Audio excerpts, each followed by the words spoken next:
I loved my dad. I was always Daddy's little girl. He is big-hearted. He loved his kids very much, and the kids, they were close. Hope Solo's father, Jeffrey, was her first soccer coach. Yet he was an enigma, a Vietnam veteran with a past he would not divulge. As his marriage to Hope's mother was crumbling, he absconded from their Richland, Washington home with 7-year-old Hope and her brother Marcus. They knew that they were going to get a divorce, and I think my dad wanted to have one last hoorah with us, so he took us. He was always good to the kids. I wasn't worried in that aspect. I was more worried of maybe not ever seeing them again or something. I knew, oh gosh, my mom's going to be worried about us. We shouldn't be here, but I was having so much fun. I loved my dad. For days, while police searched for him, Jeffrey Solo showed his children the sights of Seattle. I think we're coming back from the Space Needle, and we stopped down by the bank. That's when SWAT team busted in and arrested him. My brother and I are scared to death, and we watched my dad get put into in the back of a police car and taken away. Down at the jail, my father gave us each a $100 bill and said, "I'm sorry, I'm not going to see you guys for a long time, and I love you." And it was pretty hard on us. Hope's father would vanish from her life, reappearing years later, first in letters, then on the sidelines of her high school games.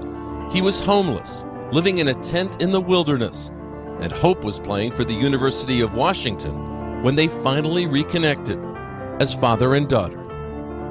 We'd meet at his spot in the woods and sit for hours and eat macaroni and cheese and drink some juice and soda and just sit in his tent. And he was incredibly happy in this tent. I'll never forget that. I've learned more from him than I have anybody in my life. And to question his lifestyle is probably the exact opposite of what he's taught me, to never judge anybody, to really find somebody's soul and connect with them. But from the time Hope was named the starting goalie for the United States in 2005, he had not seen her play in person, representing the U.S., just as he had done. By now living in a VA retirement home, he made plans to travel to the New York area for her game against Brazil on June 23rd.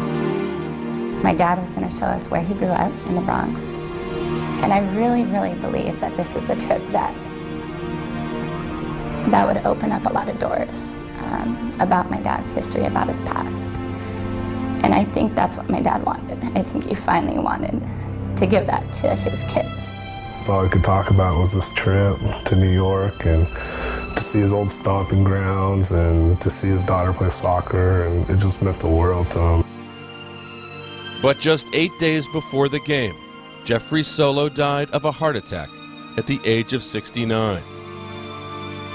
When everything happened, on June 15th when my father passed,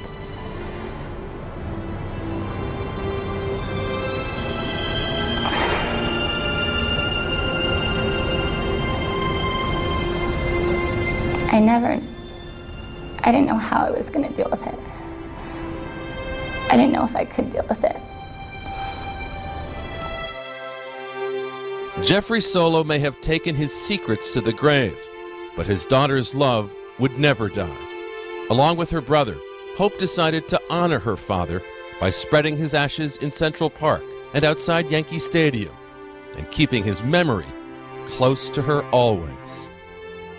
I do feel like he's with me every time I walk on the field, and I'm no longer playing for myself. I'm no longer playing for my teammates. I'm playing for my father, and that's it.